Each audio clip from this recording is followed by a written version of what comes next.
Seorang warga negara asing menjadi korban penjamretan di kawasan Bundaran Hotel Indonesia pada 15 Mei lalu.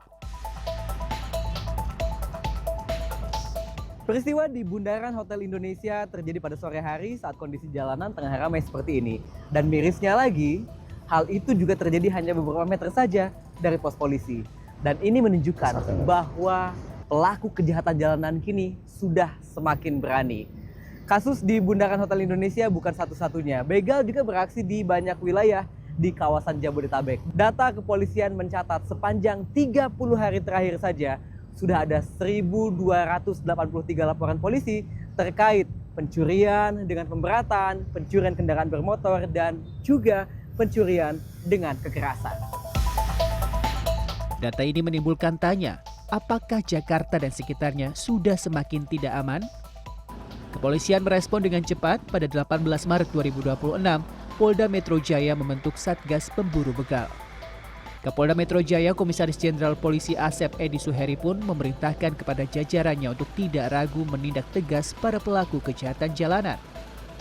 Dan saya sudah perintahkan ya kepada jajaran Polisian Polda Metro Jaya untuk menindak tegas para pelaku kejahatan ya, yang membahayakan jiwa masyarakat, bahkan membahayakan jiwa petugas kepolisian. Jangan ragu-ragu untuk melakukan tindakan tegas dan terukur sesuai aturan Perkap nomor 1 tahun 2009 tentang penggunaan kekuatan dalam tindakan polisian.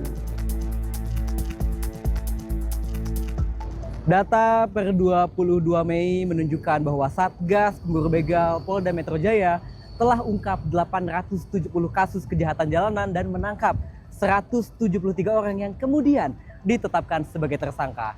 Lantas, apa faktor yang melatar belakangi kembali maraknya angka kejahatan atau kriminalitas di kota yang belum lama ini dinobatkan sebagai kota teraman kedua di Asia Tenggara? Kriminolog Universitas Budi Luhur Jakarta, Luki Nurhadianto mengatakan, ada dua hal yang menyebabkan seseorang melakukan begal di jalanan. Faktor pertama adalah pemenuhan kebutuhan ekonomi. Street crime atau kejahatan jalanan dianggap cara instan untuk mendapatkan pemasukan dengan risiko yang masih bisa dikalkulasikan.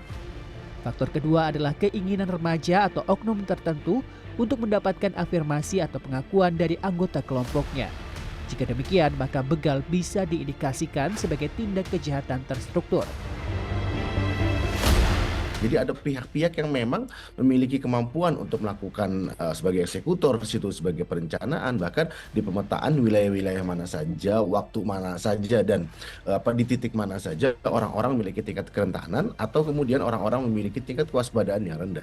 Yang ketiga, jika memang ini kita kategorisasi sebagai terorganisir, maka ada orang-orang yang kemudian melakukan leveling pada tingkat penadahan di sana. Sementara itu, pemerintah Provinsi DKI Jakarta bersama Polda Metro Jaya mengintegrasikan 24.000 kamera CCTV untuk memperkuat pengawasan dan keamanan di wilayah Jakarta.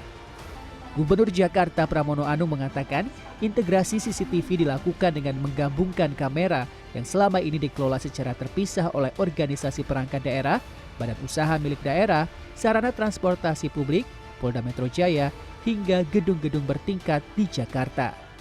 Untuk dashboardnya nanti tentunya tidak semua orang bisa dengan mudah membuka CCTV ini karena ini menyangkut kerahasiaan publik.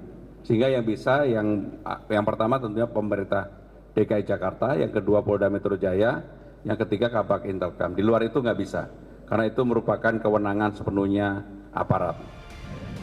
Selain integrasi CCTV dan pembentuk Satgas Pemburu Begal, Gubernur dan Kapolda Metro Jaya meminta masyarakat untuk segera melaporkan ke call center 110 jika menemukan telah terjadi aksi begal di wilayahnya.